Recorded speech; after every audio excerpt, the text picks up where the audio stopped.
Donc, dans cette vidéo, on va réaliser trois expériences. Donc, dans l'expérience 1, on a réalisé le montage suivant comportant un JBF. Donc, si on utilise le bouton sinusoïdal, donc ce JBF délivre une tension sinusoïdale, U de t égale à U max fois sinus oméga fois t plus phi U, d'amplitude UM égale à 6 volts constante durant l'expérience.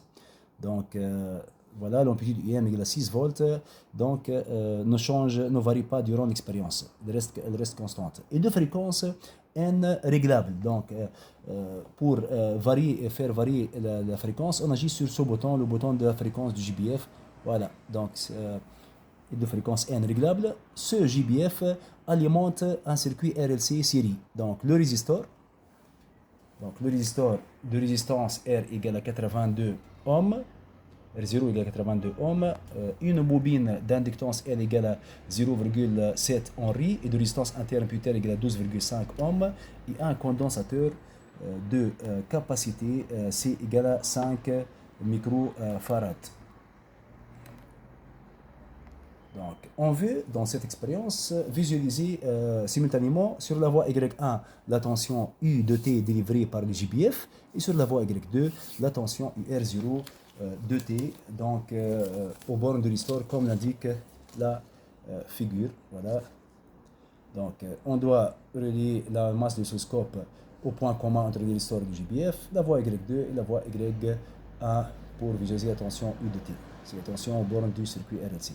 Donc, les valeurs U max égale à 6 volts, L égale à 0,7 Henry, C égale à 5 microfarad, R0, le restore égale à 82 ohms, et puis terre de la bobine égale à 12,5 ohms. Donc, UM reste constante durant l'expérience. UM égale à 6 volts, par exemple, dans cette expérience. Voilà. Donc, on va effectuer les connexions. Donc, la masse de l'oscilloscope est reliée au point commun entre le résistor et le JBF. C'est le point commun. Donc, sur la voie Y1, on visualise la tension U de T aux bornes du JBF. Donc, sur la borne rouge du JBF. Sur la voie, donc voilà, c'est la tension, c'est la courbe en bleu, représente la tension U de T aux bornes du JBF. Sur la voie Y2, c'est la chaîne 2 de l'oscilloscope. On visualise la tension aux bornes de résistor, donc sur l'autre borne du résistor. Voilà. Donc, on ferme l'interrupteur. Voilà. Sur l'écran de l'oscilloscope, on visualise donc deux courbes, l'une en bleu et l'autre en jaune. Donc, l'ampèremètre donc inséré dans ce circuit utilisé en courant alternatif AC, donc permet de mesurer l'intensité efficace de l'intensité I du courant qui traverse le circuit. Voilà. Donc, sur le courant d'oscilloscope, on observe deux courbes. La courbe en bleu, c'est la tension U de T délivrée par le JBF. Et la courbe en jaune, c'est la tension UR0 de T égale à R0 fois I de T aux bornes de restore. Donc, l'évolution, c'est-à-dire la courbe en jaune, l'évolution de la tension UR0 de T, donc, permet l'étude de l'évolution de l'intensité I de T. C'est-à-dire, on peut visualiser U de T par donc la courbe en bleu et I de T par la courbe en jaune. Car UR0 de T égale à R0 fois I de T. C'est-à-dire, la courbe en jaune, UR0 de T, représente l'évolution de l'intensité I de T. Donc, on a sur l'écran du oscilloscope deux grandeurs, U de T et I de T, l'intensité I de T, qui sont représentées par deux sinusoïdes. Donc, dans une première étape, on va déterminer la période T de la tension U de T, c'est-à-dire la courbe en bleu. Donc, on doit appuyer sur le bouton curseur. Voilà. Donc, c'est le bouton curseur. Donc, il y a des options. Donc, voilà, par exemple, F1. Voilà. Donc, fermé. Voilà. On appuie sur le bouton curseur pour mesurer la période T. Donc, on appuie sur le bouton curseur. Voilà. Donc, on appuie encore sur le bouton F1. Donc, tension. Donc, la période, donc temps. on agit une autre fois, c'est le temps. Donc, il permet l'oscilloscope de mesurer le temps, donc c'est-à-dire la période t, par exemple. Donc, il y en a deux curseurs, deux traits verticaux. Donc, l'un en continu et l'autre en pointillé. Donc, lorsque on agit sur le trait en continu, voilà, on peut déplacer le trait en continu. Voilà, par exemple, pour mesurer la période t, donc de ce point à ce point, c'est la période t. Donc, l'oscilloscope mesure la durée delta t entre les deux traits. Voilà, donc le premier trait est fixé sur ce point. Et on agit une deuxième fois sur le bouton multi. Voilà, donc c'est le trait devient en continu, donc on peut le déplacer. Voilà, donc il mesure une période de t égale à peu près 11, donc c'est 11, combien la valeur? Voilà, c'est 11,04 millisecondes delta t. C'est la valeur en delta t. Delta t égale à 11,04 millisecondes, c'est-à-dire c'est la période t, delta t. Voilà, c'est 11,04 millisecondes à peu près. Voilà. Donc la période t, pour I de t, la période t égale à 11 millisecondes. Pour la courbe en genre, c'est-à-dire l'intensité I de t, on veut mesurer la période t prime, donc que l'on note t prime. Voilà, donc on va déplacer les deux curseurs. Par exemple, le curseur en ce point, voilà, c'est la courbe en jaune, et voilà, ce deuxième trait devient en continu, c'est-à-dire on peut le déplacer avec le bouton multi, voilà, donc de maximum vers maximum, donc c'est à peu près la même valeur. Voilà, donc pour la période t',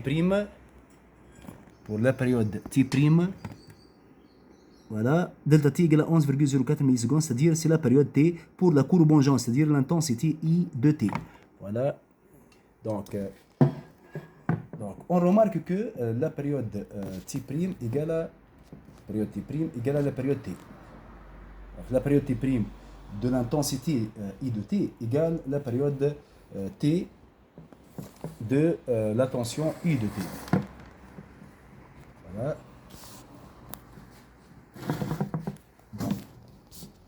Qu'est-ce que ça veut dire? Voilà. Donc, on observe que pour U de t, la période t égale à 11,04 millisecondes.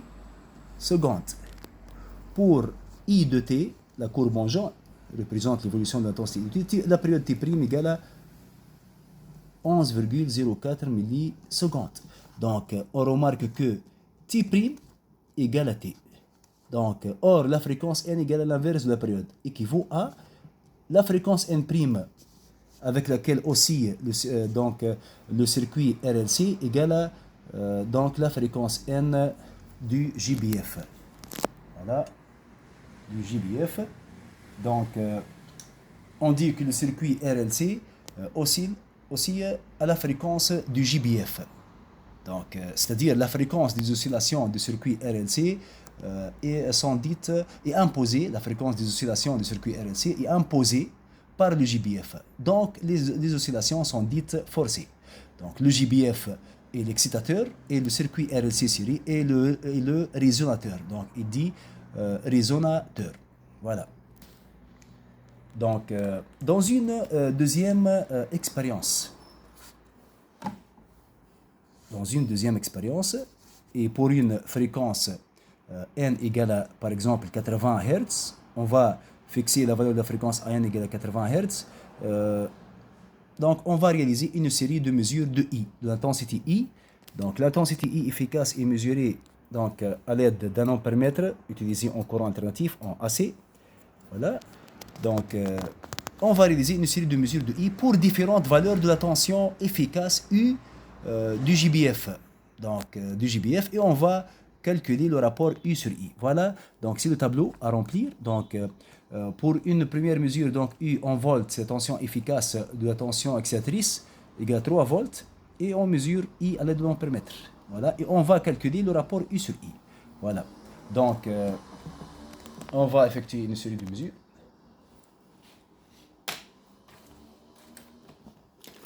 Donc, pour mesurer la tension efficace, on va utiliser donc un voltmètre utilisé en courant alternatif en AC. Voilà, c'est la borne V. La borne V est reliée à la borne rouge du JBF. Voilà, comme ça. Et la borne COM sur la borne noire du JBF. Donc pour mesurer la tension efficace. Voilà, et on fait tourner le bouton de sélecteur.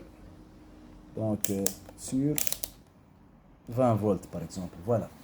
Donc on agit sur donc c'est DC, c'est AC. Voilà, courant alternatif. Donc, le voltmètre est utilisé en AC, courant alternatif. Voilà. Donc dans une première valeur, on doit fixer la tension efficace U aux bornes du JBF à 3 volts. Voilà. Donc à 3 volts.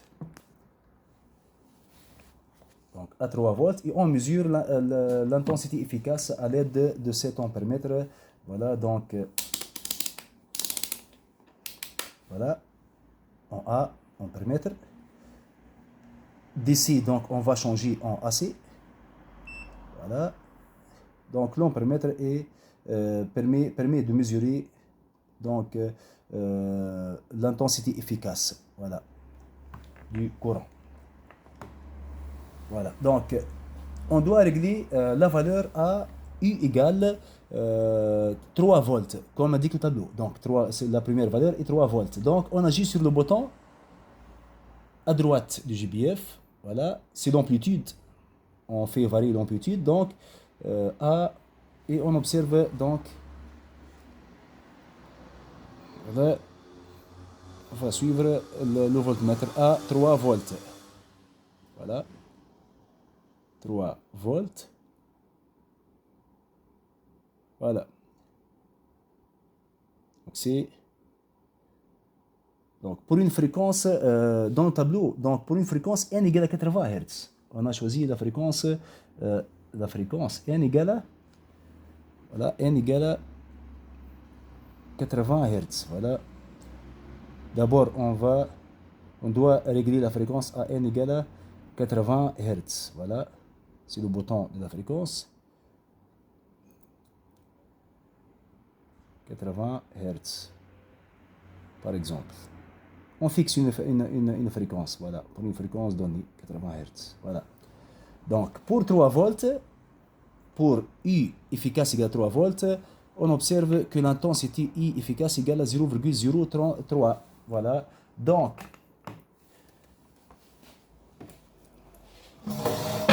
on doit donc remplir le tableau. Donc pour U égale 3 volts, l'intensité I égale à 0,03 ampères. Donc le rapport U sur I, donc 3 sur 0,03 égale à 100 ohms. Voilà, c'est le rapport en ohms. U sur I, donc 100 ohms. Donc pour U égale 3,5 volts maintenant.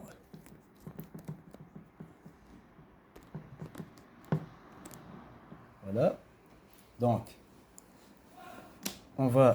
on agit sur le bouton de l'amplitude du JBF. Voilà. Pour faire varier la tension U. Donc à 3,5 volts U efficace. Voilà.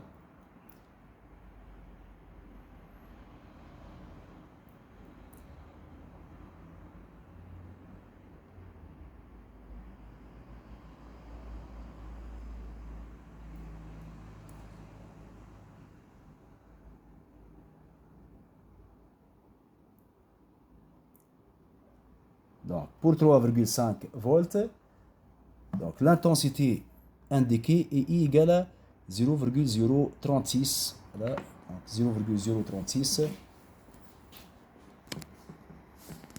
Voilà, donc l'intensité I égale à 0,036. Donc, le rapport U sur I est à peu près 100 ohms. À peu près 100 ohms. Voilà. Donc, pour une troisième valeur, par exemple, U égale à 4 volts, comme indique le tableau. Voilà. Donc,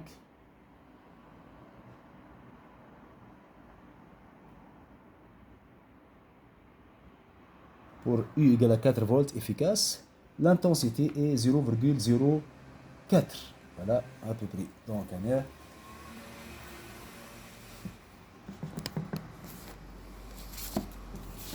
donc, pour U égale à 4 volts, donc la valeur est 0,04 ampères. La valeur, le rapport U sur I égale à peu près 100 ohms. Voilà.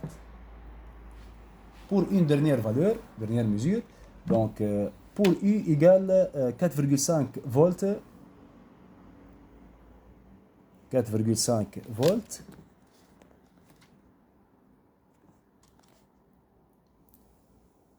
Voilà, 4,5 volts.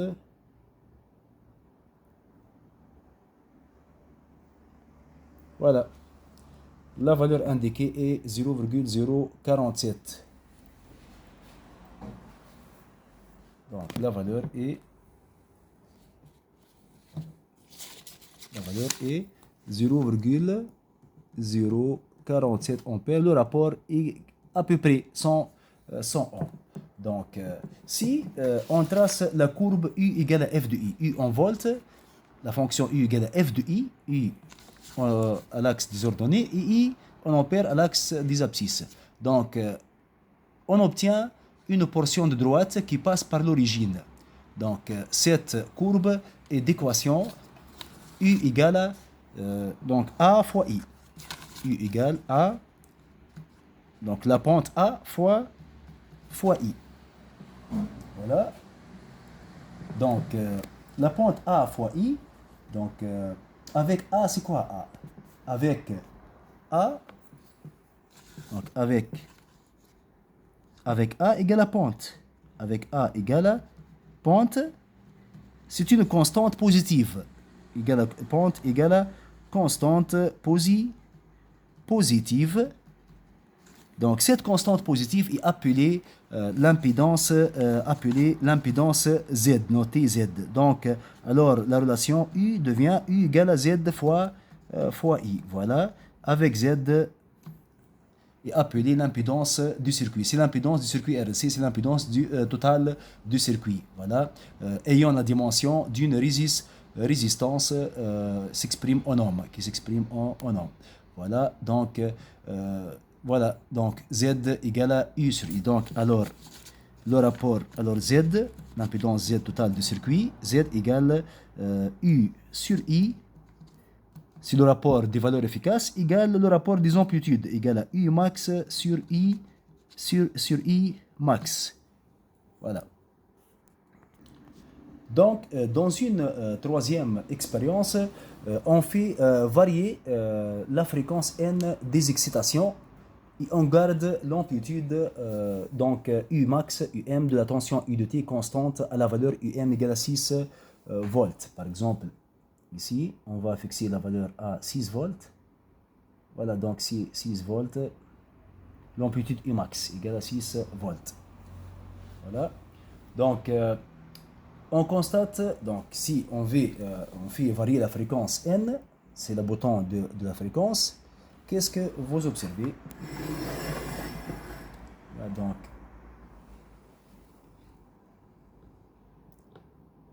voilà.